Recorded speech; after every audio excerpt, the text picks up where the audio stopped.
n'a pas déjà cassé une pièce d'un objet du quotidien, rendant cet objet non fonctionnel et dont bien sûr on ne peut plus obtenir de pièces remplaçantes, poussant évidemment à se séparer de cet objet qui pourtant, avec pas grand chose, fonctionnerait encore. Certains l'appellent l'obsolescence programmée, moi j'appelle ça plutôt la course aux tarifs les plus bas. Toujours est-il qu'il est dommage de devoir jeter un objet, surtout si on peut le fabriquer soi-même cette petite pièce pour le réparer. Et c'est pourquoi aujourd'hui nous allons voir une sélection de cadeaux à offrir, une sélection d'imprimantes 3D.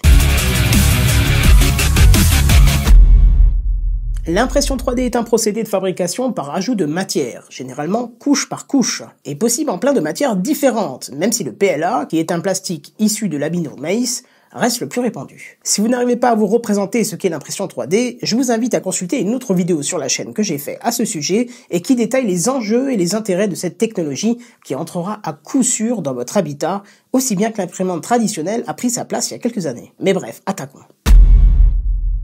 Bon, clairement là, je suis désolé, mais cette technologie n'étant pas encore assez répandue et produite à grande échelle, il est difficile, voire impossible de trouver un produit fonctionnel à moins de 50 €. Et ça se comprend facilement. Il y a pas mal d'électronique, pas mal de moteurs de précision, pas mal de capteurs sont nécessaires aussi pour faire de l'impression 3D. Mais ce n'est pas perdu. Si vous êtes bidouilleur, dans la description de la vidéo, je vous propose 2 liens pour fabriquer vous-même vos imprimantes 3D pour 60 € de matériel. Et c'est d'ailleurs Picaboo, l'auteur de l'excellente chaîne de bricolage Bricolo et Mulot, qui m'a conseillé ces tutos d'impression 3D fait maison.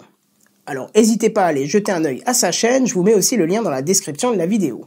Gardez en tête que même si vous trouvez que l'impression 3D est un investissement budgétaire conséquent, sachez que cela vous rendra bien des services et pourra vous permettre d'économiser sur l'achat d'autres objets que vous n'aurez plus besoin de remplacer, mais juste à réparer par vous-même.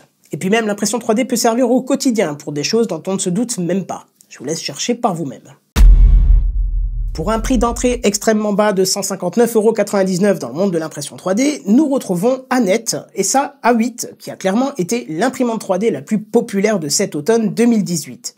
Bon, sachez tout de suite que les imprimantes 3D à ce prix-là sont à monter soi-même. C'est pas cher, mais il faut mettre la main à la pâte. Et pour ceux qui n'auraient jamais monté de meuble Ikea soi-même, ça peut être une petite étape dans sa vie. Je vous conseillerais même de monter un meuble avant l'imprimante. J'exagère un peu certes, mais grâce aux indications du guide de montage, il vous faudra quand même vous équiper de calme et de patience, et vous réserver une bonne journée pour être sûr d'arriver à vos fins. C'est pas que ça soit compliqué, mais que si c'est votre première, il vous faut faire très attention à ce que vous faites. Une fois monté, il faudra consacrer encore un peu de temps au calibrage de la machine. Et là aussi, il vous faudra encore un peu de patience. Alors je sais que dit comme ça peut faire peur, mais il faut savoir ce qu'on veut. Un prix bas ou un produit fini et fonctionnel dès la sortie de la boîte. La réduction de prix à la facture passe par un temps et est consacrée pour la mise en fonctionnement de l'appareil. Mais bref, passons au concret. Cette A8 propose un volume d'impression de 22 cm de long par 22 cm de large sur 24 cm de hauteur, ce qui est vraiment déjà bien pour un débutant. De plus, elle est équipée d'un plateau chauffant, ça c'est vraiment bien. Elle est compatible avec de nombreux filaments, dont l'ABS, le PLA, le PVA, le nylon, le polypropylène, le filament bois et même le fluorescent. Et ça, c'est vraiment chouette. Elle dispose, comme la plupart des modèles, d'une seule tête d'impression qui acceptera du filament de 1,75 mm, mais donnera après extrusion un diamètre de 0,4 mm et sera en mesure de supporter des épaisseurs de couche de 0,1 à 0,4 mm. Les formats de fichiers acceptés par la machine sont G-code, OBJ, STL, qui sont les 3 formats les plus répandus. Elle imprimera via le contrôle de votre logiciel d'impression 3D relié en USB ou toute seule grâce à l'insertion d'une carte SD. Mais vous pourrez tout de même vous assurer de la bonne marche de la machine grâce à son écran LCD. L'avantage aussi, c'est de trouver une communauté très active autour de ce modèle et de proposer des améliorations pour votre imprimante 3D à imprimer vous-même, évidemment. Bref, rassurez-vous, même si c'est un petit prix et que vous devrez la monter vous-même, vous n'êtes pas face à face avec le vide. Des tutos de montage vidéo et une communauté très active seront là pour vous aider.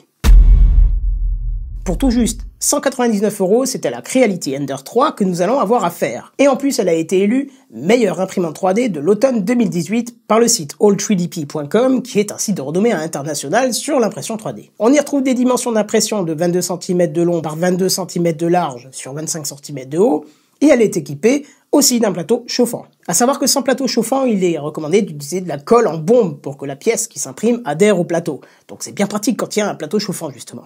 Elle vous est livrée préassemblée, ce qui ne veut pas dire que vous ne ferez pas de montage, mais que ce temps de montage sera réduit à 2 heures pour un débutant, équilibrage du plateau compris. En gros, la partie mécanique est à assembler, alors que la partie électronique est déjà fixée sur ses supports et est déjà câblée. Grâce à sa buse de 0,4 mm d'extrusion, vous pourrez utiliser les filaments en PLA, ABS et TPU, de moment que vous restez sur le diamètre de fil de 1,75 mm.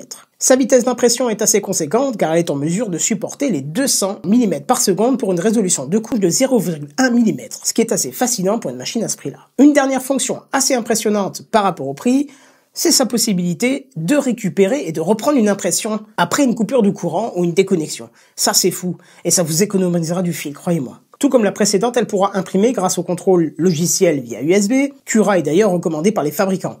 Mais quand vous commencerez à bien maîtriser l'impression 3D, rien ne vous empêchera de choisir votre logiciel et de placer le fichier à imprimer sur la carte SD que vous placerez dans l'imprimante. Bref, un prix légèrement plus haut que la précédente, certes, mais que vous retrouvez dans le prémontage de celle-ci. Petit cadeau, une buse supplémentaire et un outil de nettoyage sont fournis avec l'imprimante. Et si je vous disais que pour 500 €, vous avez une imprimante 3D prête à imprimer à la sortie de la boîte? Et c'est le français Dagoma qui, avec sa Neva Magis à 429 €, qui a affirmé haut et fort vouloir rendre l'impression 3D accessible à tous. Et le pari semble plutôt réussi. Leur ambition est plutôt simple, insérer la carte SD et appuyer sur le bouton de lancement, et aller prendre un café.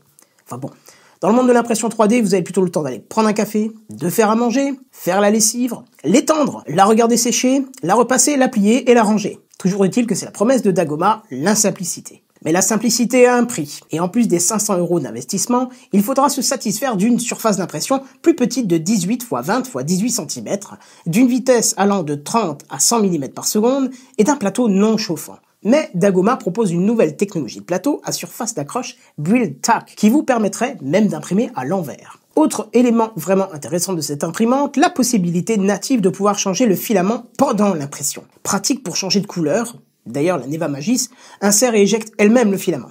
Et je peux vous dire que pour avoir souvent eu besoin d'installer un filament dans une imprimante 3D ne possédant pas cette fonction, c'est vraiment un casse-tête. Plus encore, elle propose la détection de fin de filament, qui est juste essentielle pour pas avoir à gâcher toutes vos fins de bobine. En effet, sur une imprimante ne possédant pas cette fonction, une fois arrivée à la fin, elle continue à imprimer, même s'il n'y a plus de PLA qui arrive.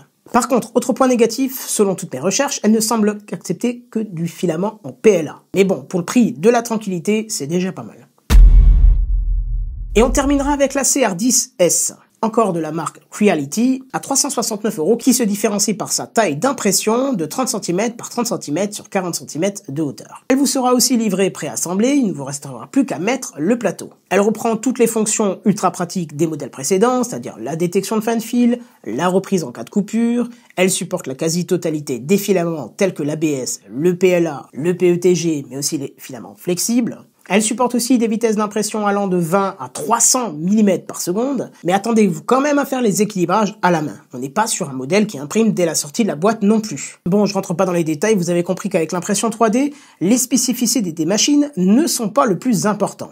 Et je tiens à remercier chaleureusement Picaboo qui m'a énormément guidé pour vous recommander ces machines. Sans lui, j'aurais sûrement abandonné le sujet. Voilà, vous l'avez vu par vous-même, il existe maintenant une arme efficace à l'obsolescence programmée. Un outil qui vous servira bien plus qu'il n'y paraît. Cet épisode étant loin d'être assez détaillé pour vous faire le bon choix, ça reste délicat d'acheter une imprimante 3D. Et si vous n'avez aucune expérience dans le domaine, il faudra certainement vous renseigner un petit peu plus avant de faire votre choix. Vous trouverez sur le net des communautés extrêmement soudées qui vous aideront sans hésiter. Allez, c'est terminé pour aujourd'hui, c'était pas chose facile et j'espère que même si c'était un peu plus court, je ne vous ai pas perdu dans mes explications. Si ça vous a motivé à vous intéresser au domaine, ou même à acheter une imprimante 3D, n'hésitez pas à le signaler dans les commentaires. N'oubliez pas non plus le petit pouce bleu des familles, tout ça. Allez, moi je file, j'ai encore du pain sur la planche, et maintenant je vous dis à plus, bye bye.